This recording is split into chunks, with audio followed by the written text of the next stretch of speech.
فقدروا لہ ثلاثین، تو 30 دن کا اندازہ کر لو، 30 دن پورے کر لو۔ اور بخاری کے الفاظ اور بھی واضح ہیں، فَأَكْمِلُوا الْعِدَّةَ ثَلَاثِينَ، تو 30 کی گنتی پوری کر لو، یعنی شعبان کے 30 دن پورے کر لو۔ اور صحیح بخاری میں ہی حضرت ابو ہریرہ رضی اللہ تعالی عنہ کی حدیث کے الفاظ بھی مزید واضح، فَأَكْمِلُوا عِدَّةَ شَعْبَانَ ثَلَاثِينَ، تو پھر شعبان کی 30 دن کی گنتی پورے کر لو، یعنی اگر نہیں نظر آیا تو پھر شعبان 30 پورا کر لو۔ اب 31 کا تو ہوتا نہیں، اس کے بعد تو پھر دیکھنے کی ضرورت بھی نہیں ہے، جب شعبان 30 دن کا ہو گیا تو اگلا روزہ ہے ہی، تو اس لیے شعبان کے 30 دن پورے کر لو۔ تو یہی بات ہم کر رہے تھے کہ شریعت نے ہمیں اس کا مکلف بنایا ہی نہیں ہے کہ ہم دیکھیں شاید ایسا ہوا، اگر ہوا تو پھر احتیاطاً رکھ لوں تاکہ میرا رہ نہ جائے، نہیں، ہم اس کے مکلف ہے جو ہم نے دیکھا۔ اگر ہمیں نظر نہیں آیا تو ہمیں تو کوئی گناہ نہیں ہے اس کا، کہ تھا حقیقت میں نظر آ گیا تھا نہیں رکھا، تو کیوں ہم اس شک میں پڑیں۔ حضرت عبداللہ ابن عمر رضی اللہ تعالی عنہما فرماتے ہیں، ترا الناس الہلال، لوگوں نے چاند دیکھنے کی کوشش کی، سب لوگوں نے دیکھا، تو فاخبرت النبی، حضرت ابن عمر فرماتے ہیں میں نے اللہ کے نبی کو بتایا، انی رأیتہ، کہ میں نے دیکھ لیا، مجھے نظر آ گیا، تو فصام، آپ نے خود بھی روزہ رکھا، وَأَمَرَ النَّاسَ بِصِيَامِهِ، اور لوگوں کو بھی روزہ رکھنے کا حکم دیا۔ اس سے کیا معلوم ہوا کہ اگر ایک سکہ آدمی اگر گواہی دے دے، مسلمان ہے، کہ اس نے چاند دیکھ لیا ہے، تو اس کی گواہی پر روزہ رکھا جائے گا۔ بعض لوگ یہ کہتے ہیں کہ نہیں جی، پوری ایک جماعت ہو، جمع غفیر ہو، ٹھیک ہے، اسی لیے ہمارے ہاں کیا ہوتا ہے جی، ایک گواہی موصول ہو گئی ہے، 2 شہادتیں موصول ہو گئی ہیں،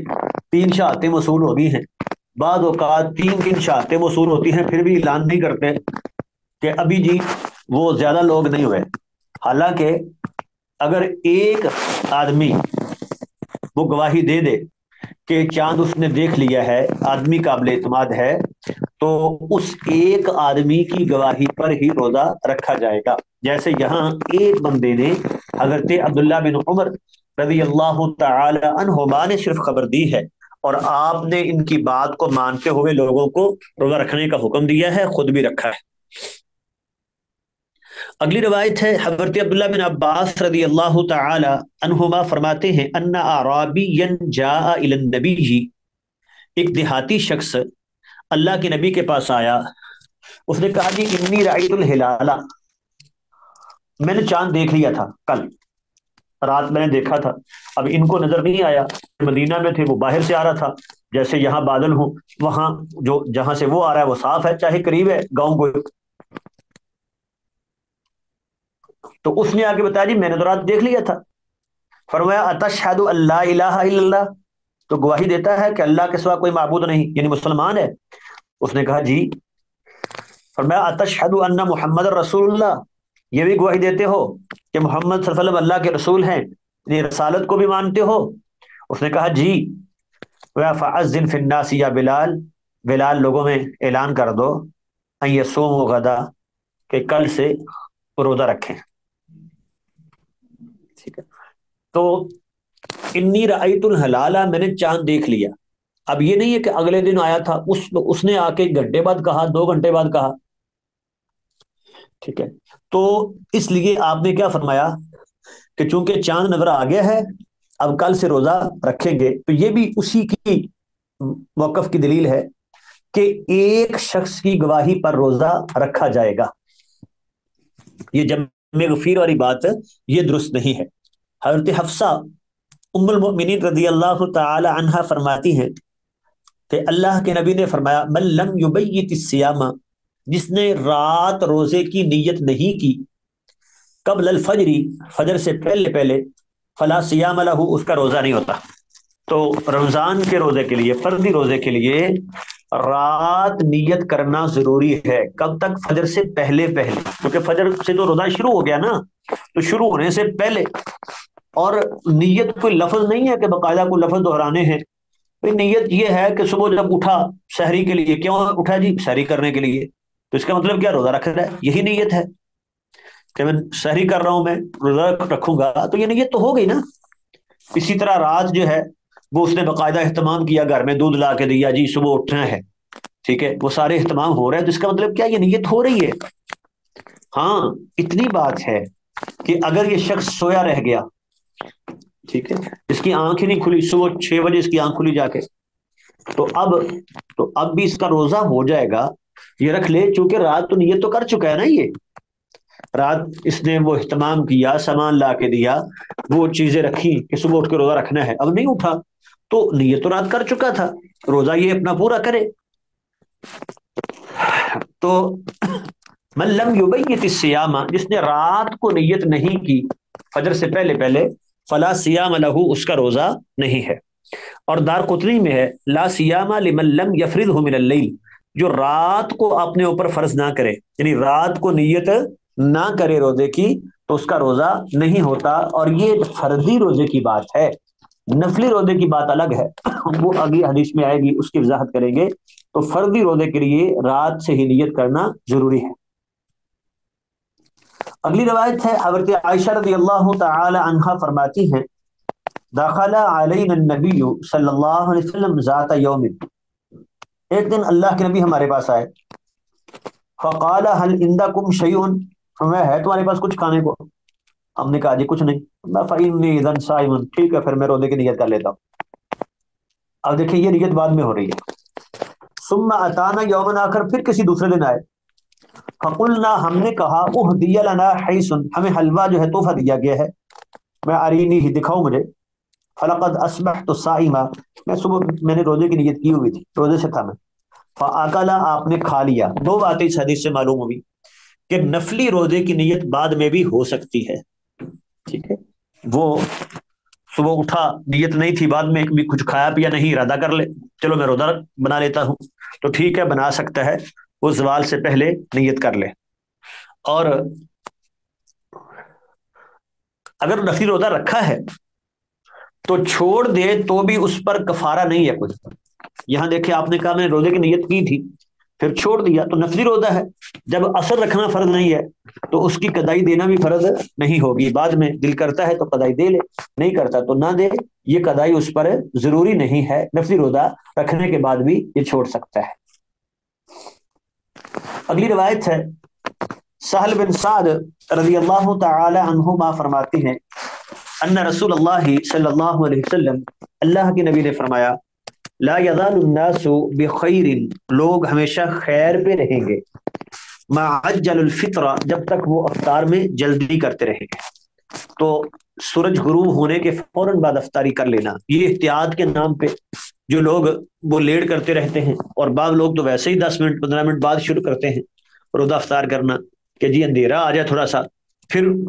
جو ہے وہ روزہ چھوڑیں گے، کیوں جی لیل کا لفظ آیا ہے، اور لیل جو ہے رات، وہ اندھیرا جب آئے گا تو شروع ہوگی، حالانکہ جب سورج غروب ہو گیا تو بھئی دو ہی تو چیزیں ہیں، سورج نکل آیا تو دن، سورج غروب ہو گیا تو رات ہے، بس سیدھی سیدھی بات ہے۔ وہ کہتے ہیں نہیں، دیکھو جیسے سورج نکلنے سے پہلے کچھ دیر تک جو ہے نا وہ دن ہوتا ہے، روشنی آ جاتی ہے، ابھی سورج نہیں نکلتا، تو ایسے ہی سورج غروب ہونے کے بعد بھی گویا کہ کچھ دیر تک وہ دن رہتا ہے، جب تک وہ اندھیرا نہیں چھاتا، تو لہٰذا وہ جب اندھیرا چھا جائے گا تو ہم روزہ وہ چھوڑیں گے، اس سے پہلے نہیں۔ تو یہ موقف ٹھیک نہیں ہے، جب سورج غروب ہو گیا تو بس روزہ افطار کا ٹائم ہو گیا، تو لوگ خیر پر رہیں گے جب تک وہ افطاری میں جلدی کرتے رہیں گے۔ اور ترمذی میں حضرت ابو ہریرہ رضی اللہ تعالی عنہ سے مروی روایت ہے، وہ اللہ کے نبی سے بیان فرماتے ہیں کہ اللہ رب العالمین نے فرمایا، حدیث قدسی، احب عبادی الیہ، مجھے زیادہ محبوب بندے میرے ہاں، اعجلہم فطرہ، جو افطاری میں جلدی کرنے والے۔ تو جلدی سے مراد یہ نہیں ہے کہ وقت سے پہلے، یہ ہے کہ جب وقت ہو گیا تو اس کے بعد جو ہے وہ محض احتیاط کے نام پہ جو ہے وہ لیٹ نہیں کرنا، بلکہ وہ افطاری میں جلدی کرتے ہیں، تو اللہ کو یہ محبوب لوگ ہیں۔ اگلی روایت ہے، حضرت انس ابن مالک رضی اللہ تعالی عنہ فرماتے ہیں کہ نبی کریم علیہ الصلاۃ والسلام نے فرمایا، تسحروا، سحری کیا کرو، فإن فی السحور برکہ، جو کہ سحری میں بڑی برکت ہوتی ہے۔ تو سحری کرنا یہ برکت ہے، تو سحری کرنی چاہیے، ٹھیک ہے۔ وہ چونکہ یہود و نصارہ جو ہیں وہ سحری کا اہتمام نہیں کرتے تھے، تو اسی لیے آپ نے فرمایا تھا کہ ہمارے اور ان کے روزے کے درمیان جو فرق ہے وہ اکلت السحور، وہ سحری کا کھانا ہے، تو سحری کرنی چاہیے۔ کیونکہ ویسے بھی اس میں انسان کے لیے عاجزی ہے نا، وہ اپنی اکڑ نہیں دکھاتا، مجھے 2 دن نہ کھاؤں مجھے فرق نہیں پڑتا، کہ یہ کہتا ہے یا اللہ اتنا تو تیرا حکم ہے، میں تو اتنا بھی برداشت نہیں کرتا، لیکن تیرا حکم ہے، میں نے صبح سے لے کے شام تک وہ بھوکا پیاسا رہ لیا، اب جو ہی تیری طرف سے اجازت آئی ہے تو میں کمزور ہوں، بس اب میں جو ہے وہ مزید اپنے آپ کو وہ اکڑ کا مظاہرہ نہیں کرتا، نہیں مجھے تو کوئی فرق نہیں پڑتا۔ تو اللہ کو یہ عاجزی بھی پسند ہے، اور اس میں اسی عاجزی کا اظہار ہے۔ تو سلمان ابن عامر الضبی رضی اللہ تعالی عنہ فرماتے ہیں، نبی کریم علیہ الصلاۃ والسلام سے بیان کرتے ہوئے فرمایا، اذا افطر احدکم فلیفطر علی تمر، جب تم میں سے کوئی افطاری کرنا چاہے اسے چاہیے کہ وہ کھجور کے ساتھ کرے۔ کہتے ہیں اس لیے کہ خود سارا دن جو ہے نا انسان جو بھوکا پیاسا رہتا ہے، تو ایک تو اس کو کمزوری ہو جاتی ہے، تو کھجور جو ہے وہ معدے کو تقویت دیتی ہے، اعصاب کو تقویت دیتی ہے، اور وہ جو جسم میں کمزوری آ گئی ہے نا یہ اس کو پورا کر دیتی ہے، ٹھیک ہے۔ تو اس لیے شریعت کی ہر بات میں حکمت ہے۔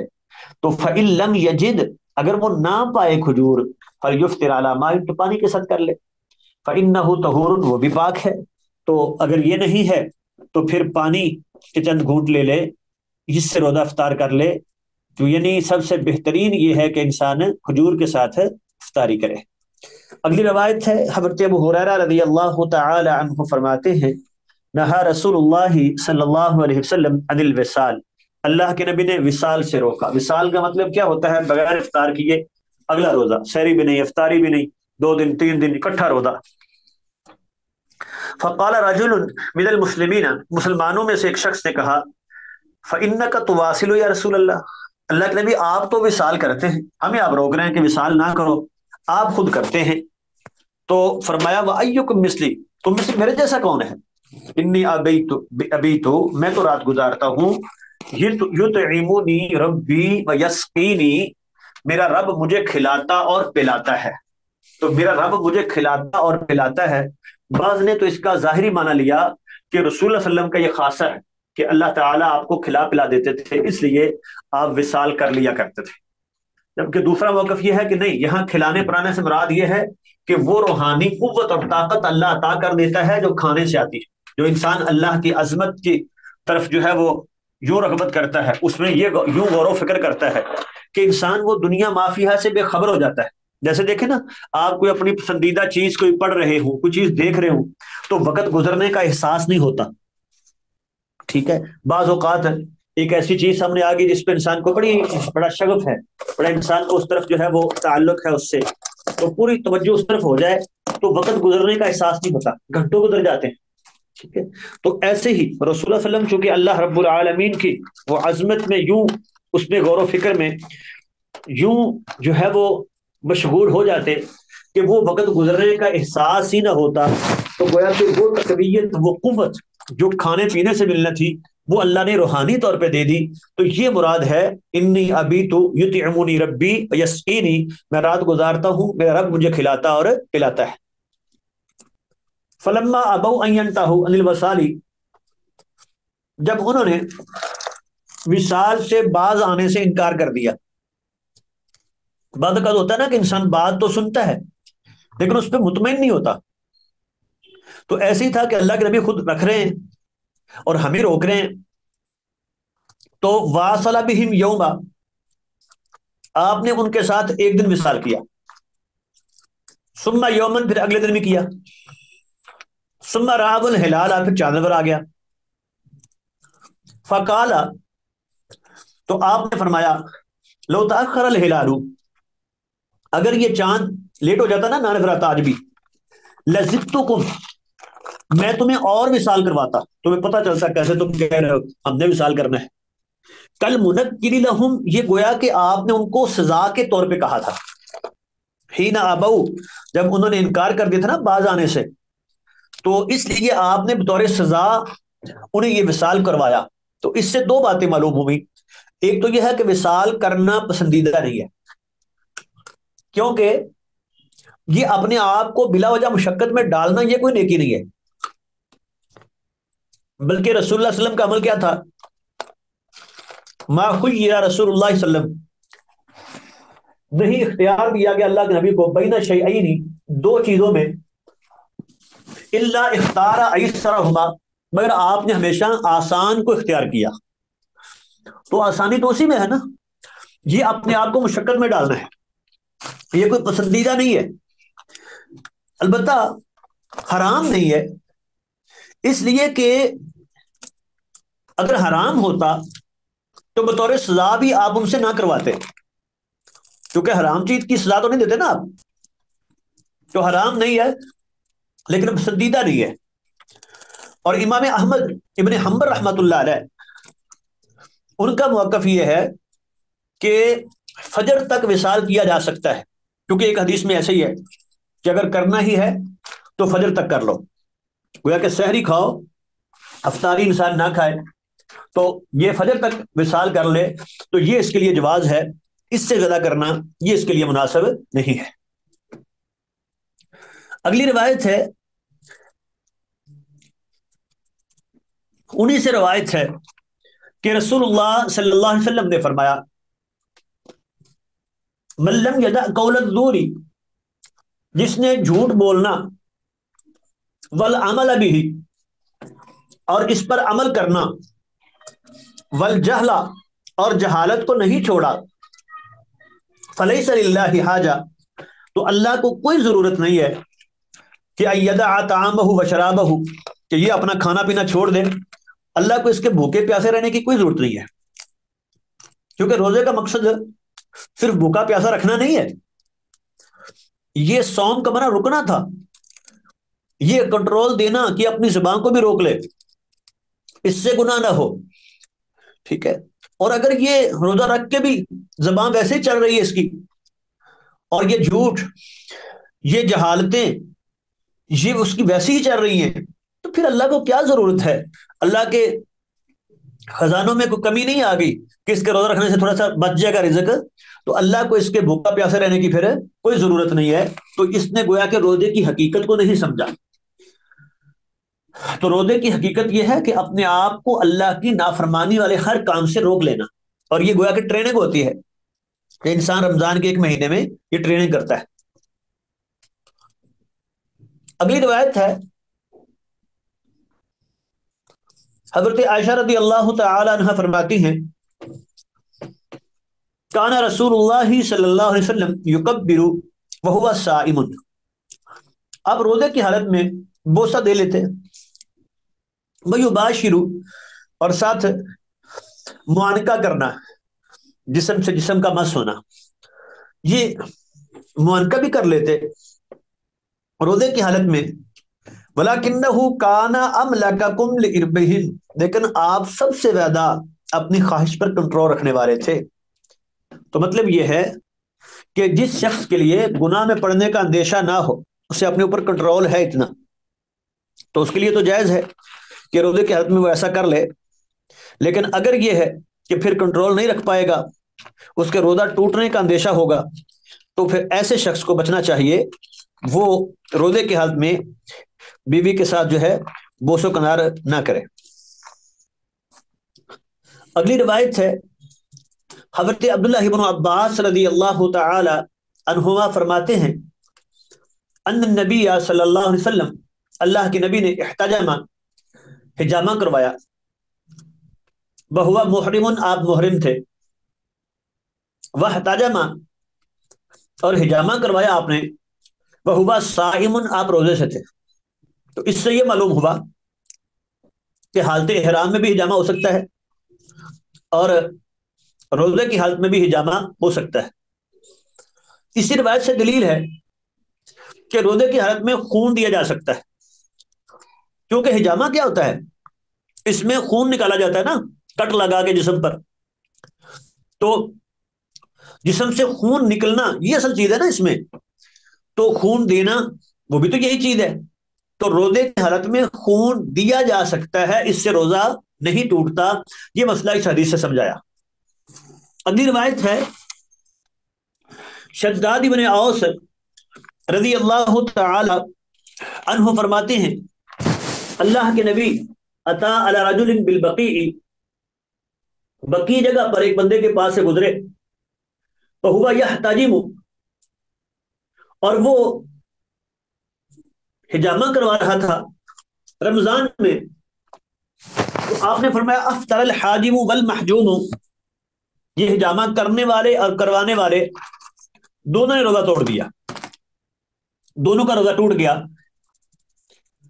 تو اب دیکھیں دو حدیثیں بظاہر آپس میں بالکل مخالف ہیں۔ اوپر والی روایت میں ہے کہ اللہ کے نبی نے کروایا ہے، اور اس حدیث میں ہے کہ ٹوٹ گیا۔ تو بعض نے تو کہا ہے کہ یہ حدیث منسوخ ہے، ویسے یہ ٹوٹنے والی حدیث منسوخ ہے، نہیں ٹوٹتا۔ بعض نے تطبیق دی ہے، اور تطبیق کیا ہوتا ہے؟ تطبیق یہ ہوتی ہے کہ دونوں حدیثوں کا ایسا معنی بیان کرنا کہ دونوں پر عمل ہو جائے، اسے کہتے ہیں تطبیق دینا۔ تو اصل یہ ہوتا ہے جب دو حدیثیں ظاہری طور پہ ان میں تعارض ہو، حقیقت میں تو تعارض ہوتا نہیں ہے، ظاہری طور پہ جب ایسا کچھ نظر آئے تو پھر سب سے پہلے کیا کیا جاتا ہے؟ تطبیق دی جاتی ہے۔ تو وہ کہتے ہیں کہ اصل میں وہ تو اصل ہے کہ اجازت ہے۔ یہاں یہ جو بات آپ نے کی کہ دونوں کا روزہ ٹوٹ گیا، یا تو یہ کہ آپ نے وہ ایک کی کمزوری دیکھی لگوانے والے کی، کہ اب اس نے اپنے آپ کو روزہ پیش کر دیا اس کام کے لیے، اس کا روزہ برقرار نہیں رہے گا، کمزوری اس کی محسوس ہو رہی ہے۔ اور جو لگانے والا ہوتا ہے، چونکہ اس وقت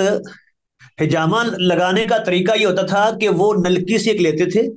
تو زخم لگا کے تو وہاں وہ نلکی رکھ کے تو منہ کے ذریعے خون کھینچتے تھے۔ تو جب منہ کے ذریعے کھینچیں گے تو امکان ہے وہ قطرہ منہ میں چلا گیا تو روزہ ٹوٹ گیا اس سے۔ تو اس لیے فرمایا افطر الحاجم والمحجوم، ورنہ اصل بات یہ ہے کہ روزہ اس سے نہیں ٹوٹتا۔ یہ حدیث ہے حضرت انس رضی اللہ تعالی عنہ فرماتے ہیں اول ما کرہت الحجامہ، وہ سب سے پہلے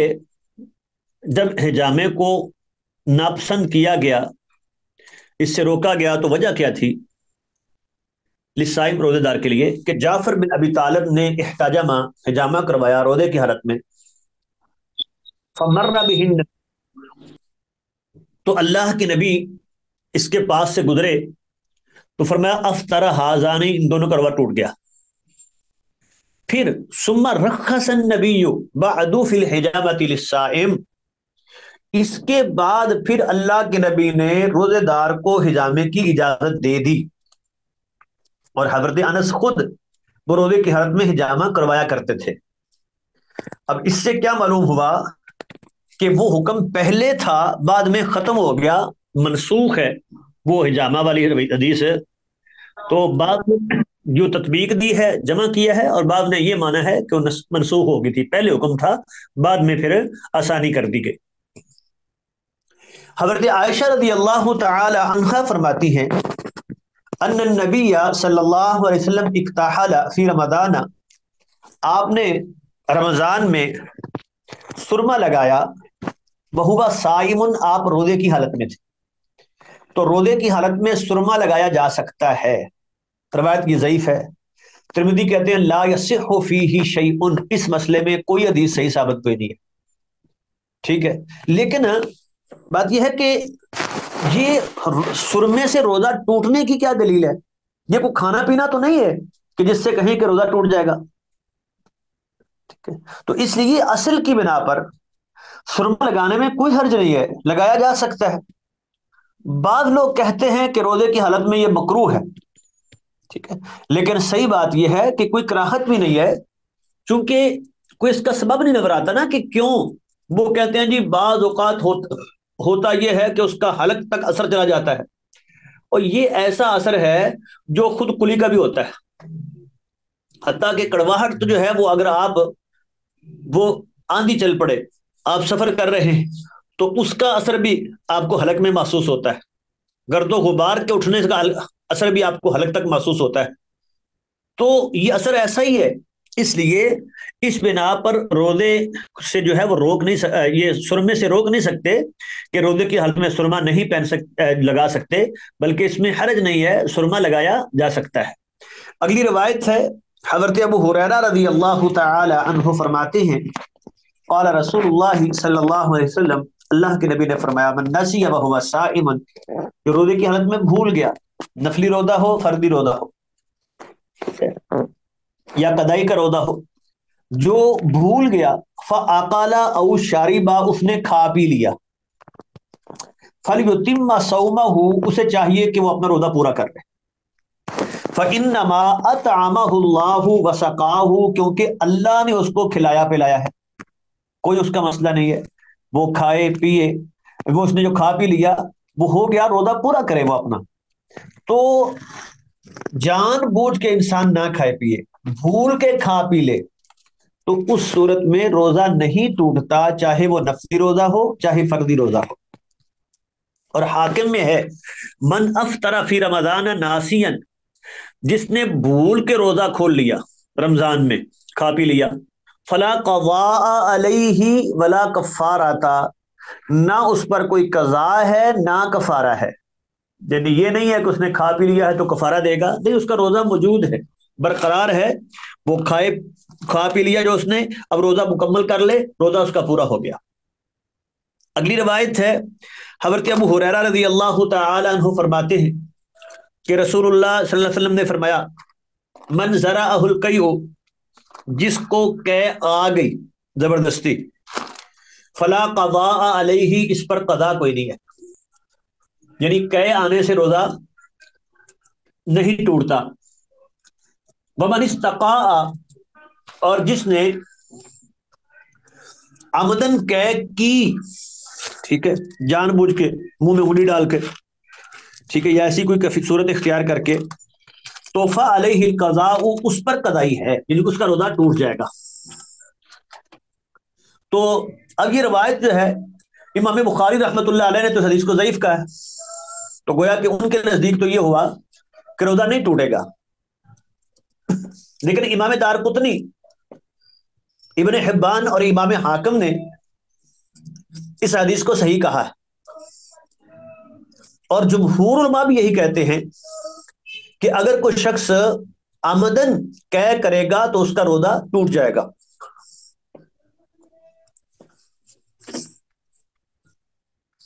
جی اگلی روایت ہے،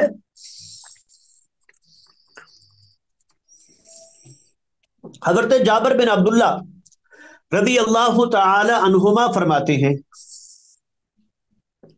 ان رسول اللہ صلی اللہ علیہ وسلم، بے شک اللہ کے نبی، خرج عام الفتح الی مکہ، فتح مکہ کے سال مکہ کی طرف نکلے، فی رمضان، رمضان میں یہ معاملہ ہوا تھا، رمضان میں آپ نے سفر شروع کیا، جو کہ معروف ہے نا 18 رمضان کو فتح مکہ، فصام، تو آپ رستے میں روزہ رکھتے رہے۔ کیا معلوم ہوا کہ مسافر آدمی کو اجازت ہے، وہ چاہے تو روزہ رکھ لے چاہے تو نہ رکھے، تو یہ نہیں ہے کہ اس کے لیے ہم کہیں کہ روزہ رکھ ہی نہیں سکتا، یا یہ ہے کہ رکھنا ضروری ہے، ٹھیک ہے، دونوں اجازت ہے اس کو، چاہے تو رکھے چاہے تو نہ رکھے۔ حتیٰ بالاغا قراء الغمیم، یہاں تک کہ اس جگہ پر پہنچ گئے، قراء الغمیم ایک جگہ کا نام ہے۔ فصام الناس، لوگوں نے بھی روزہ رکھا ہوا تھا، ثم دعا بقدح من ماء، پھر آپ نے پانی کا ایک پیالہ منگوایا، فرفعہ، اس کو اٹھایا، اوپر کیا، تاکہ لوگ دیکھ لیں۔ وہ ایک حدیث میں وضاحت ہے کہ کچھ لوگوں نے آ کے شکایت کی، اللہ کے نبی، لوگوں کے لیے مشکل ہو رہی ہے اور وہ آپ کا انتظار کر رہے ہیں کہ آپ کیا کرتے، تو اس لیے عصر کے بعد کا ٹائم تھا، آپ نے پانی منگوایا، لوگوں نے دیکھ لیا، تو ثم شارب، آپ نے پی لیا، فقیل لہ بعد ذلک، اس کے بعد آپ سے کہا گیا، ان بعض الناس قد صاما، کچھ لوگوں نے ابھی بھی روزہ رکھا ہوا ہے، انہوں نے نہیں توڑا کہ نہیں ہم تو مکمل کریں گے۔ فرمایا اولئک العصاۃ، یہ نافرمان لوگ ہیں، اولئک العصاۃ نافرمان لوگ ہیں۔ یعنی جب اللہ کے نبی نے چھوڑ دیا تو اب آپ سے بڑھ کے کوئی ہے؟ تو جب آپ نے چھوڑ دیا تو ان کو بھی چھوڑنا چاہیے تھا، اس لیے فرمایا یہ نافرمانی کرنے والے لوگ ہیں۔ تو اس سے کیا معلوم ہوا کہ مسافر آدمی چونکہ اس کو اجازت ہے کہ روزہ نہ رکھے، اگر رکھ لیے ہے تو رکھ کے چھوڑ بھی سکتا ہے، اس پر کفارہ نہیں ہوگا، قضائی تو اس نے دینی ہے لیکن کفارہ اس پر نہیں ہوگا۔ بفی لفظ، اور ایک روایت کے لفظ ہیں، فقیل لہ، آپ سے کہا گیا تھا، ان الناس قد شک علیہم الصیام، اللہ کے نبی لوگوں پر روزہ مشکل ہو گیا ہے، ان پہ مشقت وہ محسوس کر رہے ہیں، وَإِنَّمَا يَنْتَظِرُونَ فِيمَا فَعَلْتَ، اور وہ آپ کے عمل کا انتظار کر رہے ہیں کہ آپ کیا کرتے، چھوڑتے ہیں یا پورا کرتے۔ تو اس لیے آپ نے، تاکہ امت پر مشقت نہ ہو، آپ نے یہ پیالہ منگوایا تو اثر کے بعد اور پی لیا۔ تو بات ہم بیان کر چکے کہ روزے دار مسافر ہے، سفر کی حالت میں روزہ رکھا ہوا ہے، اگر پھر چھوڑ دیتا ہے رکھ کے تو اس کا بھی جواز ہے، کوئی اس پر گناہ نہیں ہے اور کوئی کفارہ بھی نہیں ہے، صرف اس کی قضائی تو وہ دینی ہے۔ او علی سفر فعدۃ من ایام اخر، وہ اس بنا پر وہ قضائی اس کی دے گا۔ حمزہ بن عمر الاسلمی رضی اللہ تعالی عنہ فرماتے ہیں، انہ قال یا رسول اللہ، انہوں نے کہا اللہ کے نبی، انی اجد بی قوۃ علی الصیام فی السفر، میں سفر میں روزے پر طاقت محسوس کرتا ہوں، مجھے کوئی مشقت نہیں لگتی، عادی ہوں میں۔ تو فہل علی جناح، تو کیا مجھ پر گناہ ہوگا اگر میں روزہ رکھوں سفر کی حالت میں؟ تو آپ نے فرمایا نہیں، یہ رخصت من اللہ، یہ اللہ کی طرف سے رخصت ہے، یہ کوئی فرض نہیں ہے کہ نہیں رکھنا، رخصت ہے یہ۔ فمن آخذ بها فحسن، جس نے لے لیا اس رخصت کو اچھا کیا اس نے۔ فمن احب ان یصوم، اور جو یہ پسند کرے کہ وہ روزہ رکھے گا، فلا جناح علیہ، اس پر بھی کوئی حرج نہیں ہے، ٹھیک ہے وہ پورا کر لے، رکھ لے۔ تو بعض علماء نے بڑی عمدہ تشریح کی ہے، وہ کہتے ہیں کہ اگر تو روزہ سفر میں اس کو کسی ذمہ داری سے روکتا ہے، فرائض سے، اللہ کے حقوق میں سے، بندوں کے حقوق میں سے کسی ذمہ داری سے روکتا ہے تو پھر نہ رکھنا افضل ہے، اور اگر وہ کسی ذمہ داری سے نہیں روکتا، ٹھیک ہے، یہ بڑی آسانی سے ساری ذمہ داریاں ادا کر سکتا ہے اور اس پر مشقت بھی نہیں ہے، کوئی جسمانی طور پہ بھی اس کو نقصان ہونے کا اندیشہ نہیں ہے، وہ کہتا عادی ہوں میں، تو ایسی صورت میں رکھنا اس کے لیے بہتر ہے۔ البتہ دونوں صورتوں میں وہ چھوڑ دے تو بھی گناہ نہیں، رکھ لے تو بھی اس پر گناہ نہیں۔ اگلی روایت ہے، حضرت عبداللہ ابن عباس رضی اللہ تعالی عنہما فرماتے ہیں، رخص للشیخ الکبیر، آپ نے اجازت دی بوڑھے آدمی کو، بالکل جو بوڑھا ہو گیا اب وہ روزہ نہیں رکھ پاتا، ایسے ہی اسی میں آ جائے گا وہ مریض جو مستقل دائمی مریض ہے، شفا یاب ہونے کی امید کوئی نہیں، یا بیماری ایسی ہے کہ اس میں اس کی مجبوری ہے کہ اس کو ہر 2-3 گھنٹے بعد کھانا پڑتا ہے، جیسے بعض لوگوں کے شوگر لو ہو جاتی ہے نا، اگر وہ نہیں کھاتے تو شوگر لو ہو جاتی ہے، ان کو مسئلہ بن جاتا ہے، تو یہ مستقل جو دائمی مریض ہے وہ بھی اسی میں آ جائے گا۔ تو رخصت دی ان یفطرا، کہ وہ روزہ افطار کر لے، وَيُطْعِمَ عَنْ كُلِّ يَوْمٍ مِسْكِينًا، اور ہر دن کے بدلے ایک مسکین کو کھانا کھلا دے، اور وَلَا قَضَاءَ عَلَيْهِ، اس صورت میں اس پر قضائی کوئی نہیں ہے، جب اس نے فدیہ دے دیا نا، یہ فدیہ ہے کہ ہر دن کے بدلے ایک مسکین کو کھانا کھلانا۔ اچھا یہاں ایک بات سمجھنے والی ہے کہ جو فدیہ ہے نا روزے کا، وہ ایک مسکین کا ایک ٹائم کا کھانا ہے بس، روزہ انسان رکھوائے، افطاری بھی کروائے، بہت اچھی بات ہے، لیکن یہ شریعت کا مطالبہ نہیں ہے۔ ہمارے ہاں اس میں بڑی ایک جو ہے وہ کوتاہی ہے، عام طور پہ دیکھیں نا مساجد میں کیا لکھا ہوتا ہے کہ جی یہ ہے فدیہ، پیسے بنا کے باقاعدہ صبح کا کھانا اتنے روپے کا، شام کا کھانا اتنے روپے کا، ٹوٹل اتنے بنے جی، مہینے کے اتنے، جس نے نہیں فدیہ دینا ہے اتنے پیسے جمع کروا دیں۔ بھئی ایک آدمی کمزور ہے، ایک تو یہ ہے کہ شریعت کا جو اصل حکم ہے وہ بتائیں کہ بھئی آپ کی ذمہ داری آپ پر یہ ہے، آپ زیادہ دیں تو بہت بڑی اجر کی بات ہے، روزہ افطاری کروانا، سحری کروانا بہت عمدہ ہے، لیکن اس کی ذمہ داری کیا ہے، اس پر مطالبہ اس سے شریعت کا کتنا ہے؟ وہ 2 ٹائم کا کھانا تو نہیں ہے، وہ صبح شام کے پیسے لگائے جاتے ہیں،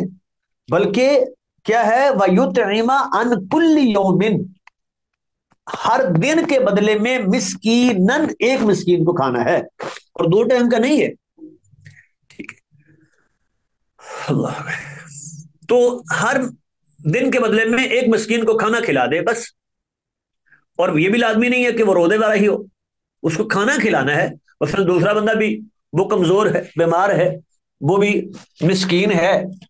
یہ اس کو کھانا کھلا دیتا ہے تو ٹھیک ہے۔ اب لازمی تو نہیں ہے کہ وہ روزہ رکھے گا تو ہی اس کی طرف سے روزہ ادا ہوگا، ورنہ اس کا روزہ جو ہے وہ نہیں ہوگا، یہ بات نہیں ہے۔ جی بس یہاں تک رہنے دیتے ہیں۔